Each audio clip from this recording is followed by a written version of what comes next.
की नगरी प्राण प्रतिष्ठा को लेकर तैयार कर ली गई है।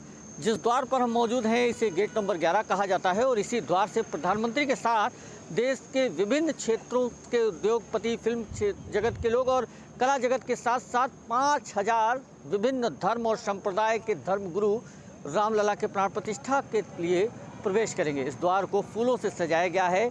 जगह जगह देशी और विदेशी फूलों की सज्जा की गई है और इस जगह पर जो प्रवेश करेगा उसको इस बात का भी आभास होगा कि वो भगवान की प्रतिष्ठा में आए हैं। भगवान के बाल स्वरूप कैटलॉग जगह जगह लगाए गए हैं। इसके साथ ही रामायण की खूबसूरत चौपाइयाँ फूलों के जरिए लिखी गई हैं। कुछ ऐसा ही नज़ारा राम जन्मभूमि परिसर में भी जगह जगह देखने को मिलेगा। इसके अलावा रामनगरी में प्रवेश के साथ ही लोगों को कुछ ऐसे ही दृश्य मिलेंगे। फिलहाल अयोध्या खूबसूरत ढंग से सज कर संवर कर तैयार हो गई है। अयोध्या में पूजा पाठ का दौर जारी है। आज भी रामनगरी में जोर शोर से अनुष्ठान चल रहे हैं। रामलला की मूर्ति का 114 कलशों के औषध युक्त जल से दिव्य स्नान करवाया गया।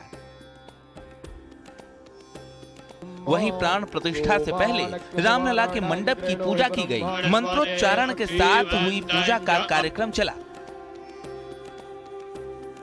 रामलला के मंडप की पूजा होने के बाद महिलाओं में भारी उत्साह दिखा। महिलाओं ने कलश यात्रा भी निकाली। आज के अनुष्ठान में मध्याधिवास और शाम को शव्याधिवास की पूजा हो रही है। शाम को रामलला की पुरानी प्रतिमा को राम मंदिर ले जाया जाएगा। रामलला के साथ उनके तीनों भाई हनुमान और शालिग्राम भी रहेंगे। रामलला के मंदिर के मुख्य द्वार को फूलों से सजाया गया है। वीआईपी गेट नंबर 11, जन्मभूमि पथ और गेट नंबर 3 पर खूबसूरत फूलों से साज सज्जा की गई है। श्री रामलला के प्राण प्रतिष्ठा के अब कुछ ही पल रह गए हैं। वहीं अवधपुरी अब भक्ति, संस्कृति और सेवा के संगम में डूबी हुई है। आप देख सकते हैं ये यहाँ का लता चौक है जहाँ पर श्रद्धालुओं का हुजूम अभी भी उमड़ा है जबकि पाबंदियां लगी हुई हैं। और भगवान श्री राम आज इतने दिनों बाद विराजमान हो रहे हैं तो ये केवल उनके हम दर्शन करेंगे भाग्य नहीं, बहुत बड़े सौभाग्य की बात है। कुछ भजन सुनाइए प्रभु के लिए जो आपके अंदर उनके लिए भाव आ रहे हैं। चुन चुन के फुलवाले आई हो अपने राम लला खातिर, चुन चुन के फुलवाले आई हो अपने राम लला खातिर। पौआ में कटवा कहीं न चुभ जाए, पौआ में कटवा कहीं न चुभ जाए, चुन चुन के फुलवाले आई हो अपने राम लला खातिर। अवधपुरी का दर्शन देखकर आपको कैसा लगा? बहुत अच्छा, बहुत अच्छा। हमारी स्वर्ग जैसा। 22 तारीख को ना स्वर्ण अक्षरों में अयोध्या लिखा जाएगा, इतिहास लिखा जाएगा हम लोग का सनातन धर्म का। अब वो घड़ी आने में ज्यादा वक्त नहीं रह गया है जब रामलला की पूरे विधि विधान के साथ 22 जनवरी के दिन प्राण प्रतिष्ठा होगी। पूरी दुनिया की नजरें इस वक्त अयोध्या नगरी पर टिकी हुई हैं, क्योंकि करीब 500 सालों के बाद रामलला अपने स्थान पर विराजमान हुए हैं। हर राम भक्त की इच्छा आकांक्षा पूरी हो रही है।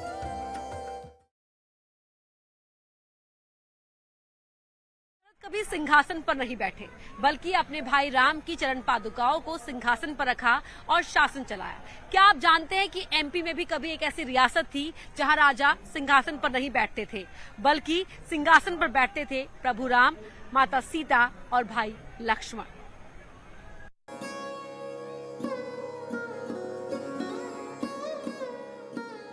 भरत ने श्री राम के चरण पादुका सिंहासन पर रखकर 14 वर्षों तक अयोध्या का शासन चलाया था। कुछ ऐसी ही मिसाल रीवा में भी देखने को मिलती है। यहाँ राजा की गद्दी पर विराजमान हैं प्रभु श्री राम, लक्ष्मण और माता सीता।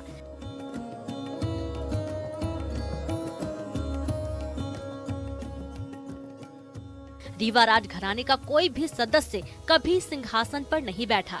ये परंपरा आज भी कायम है। गद्दी लक्ष्मण जी राजा रामचंद्र जी के नाम पर ही, इन्होंने राज्य किया है। और जो इनका सिंहासन है चांदी का, उसमें राजा कभी नहीं बैठे उसमें हमेशा लक्ष्मण जी, राजा रामचंद्र जी और सीता जी उसमें विराजती हैं। और राजा सेवक के तौर पर 1562 से लेकर आज तक ज़मीन पर बैठते रहे हैं। इस अनोखी परंपरा की भी एक कहानी है। जानकार बताते हैं कि रीवा पर लक्ष्मण का राज था। राजघराने के लोग लक्ष्मण जी को अपना राजा मानते हैं और राजाधिराज के रूप में पूजा करते हैं। और चूंकि लक्ष्मण के आराध्य हैं श्री राम, राजगद्दी पर श्री राम, लक्ष्मण और माता सीता को विराजमान किया गया है। लक्ष्मण जी को बांधवगढ़ का इलाका मिला हुआ था। पूरा परगना लक्ष्मण जी के नाम पर चलता है।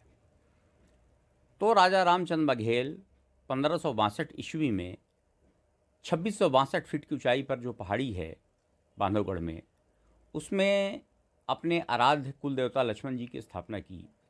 अगर लक्ष्मण जी की मंदिर बनी, लक्ष्मण जी विराजमान है, तो उनके साथ में राजा रामचंद्र भी विराजेंगे, सीता जी भी विराजेंगी, क्योंकि लक्ष्मण जी के आराध्य राजा रामचंद्र जी हैं। 1562 में रीवा नरेश रामचंद्र बघेल का शासनकाल शुरू हुआ था। उन्होंने बांधवगढ़ की पहाड़ी में लक्ष्मण जी का मंदिर बनवाया, जिसमें भगवान राम और माता सीता भी विराजमान थी। रियासत की गद्दी पर भी भगवान राम, लक्ष्मण और सीता को विराजमान किया गया, जो आज भी इस चांदी के सिंहासन पर विराजमान हैं। इनकी पूजा राजघराने से जुड़े लोग करते हैं। और महाराजा पुष्पराज सिंह जुदेव विजयदशमी के दिन अपने कुल देवता की पूजा करेंगे। कुल देवता उनके राज सिंहासन में विराजेंगे और स्वयं महाराजा पुष्पराज सिंह जुदेव अपने भाई पट्टीदार सरदारों के साथ ज़मीन पर बैठेंगे, अपने करीबियों के साथ ज़मीन पर बैठेंगे।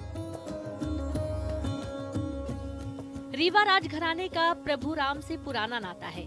इतिहासकार बताते हैं कि यहाँ राम राज्य था।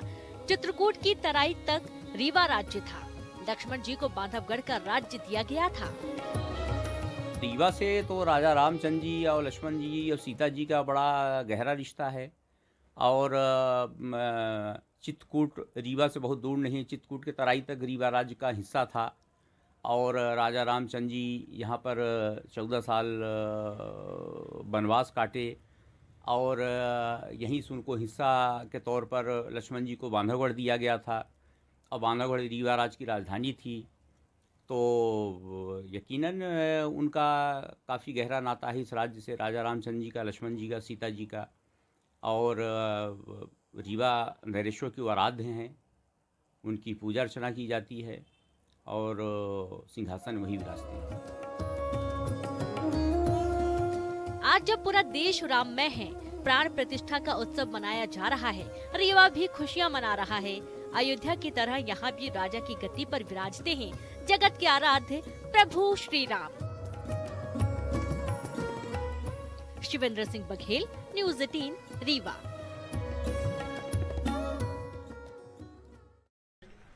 अब बात एक ऐसे थाने की जो थाना कम मंदिर ज्यादा है। छतरपुर के इस थाने में विराजे हैं श्री राम।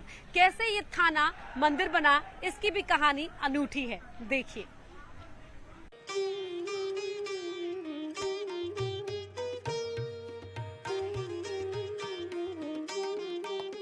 छतरपुर जिले का ईशानगर थाना ये कोई आम पुलिस थाना नहीं है। यहाँ विराजे हैं प्रभु श्री राम। पूरे 30 सालों से थाने में है राम राज्य। जहां राम हो वहां माहौल भी तो भक्ति का ही रहेगा। ये थाना भी राममय नजर आता है। यहाँ रोज भगवान की आरती उतारी जाती है, जिसमें पुलिसकर्मी होते हैं। आरती और पूजा के बाद ही थाने में तैनात पुलिसकर्मी अपनी ड्यूटी शुरू करते हैं। भगवान की सलामी और दर्शन के बाद थाने का रोजनामचा खोला जाता है और विधि विधान से भगवान प्रभु श्री राम की आराधना की जाती है।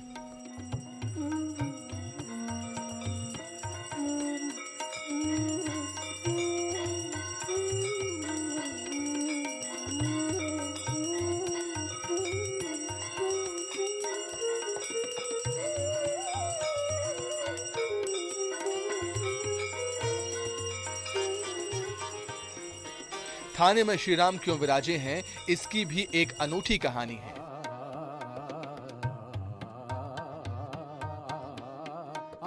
जिले के एसपी अमित सांघी बताते हैं कि सालों पहले मंदिर से मूर्तियां चोरी हो गई थी।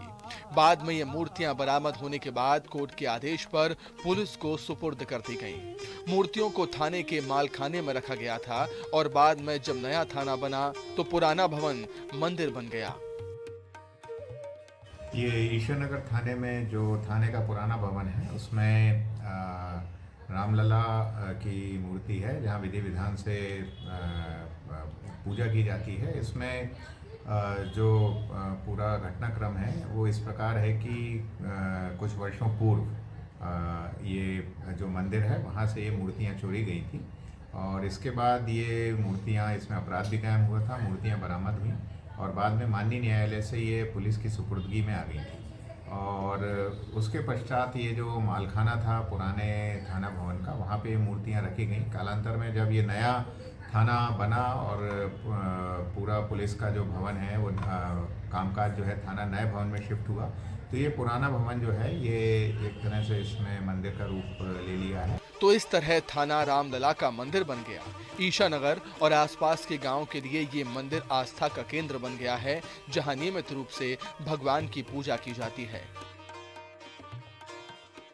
यहाँ पे जो मूर्ति विराजी हुई है भगवान रामलला की, ये एक सभी ईशानगर के ग्रामवासी और अगल बगल के ग्राम वासियों के लिए ये एक आस्था का केंद्र बन गया है और यहाँ नियमित रूप से इसमें पूजा अर्चना की जाती है। पुलिस थाने में खुद रामलला विराजमान है, ऐसे में यहाँ मंदिर सा माहौल रहता है। थाने में चप्पल तक पहनना मना है। ये थाना एक मिसाल बन गया है।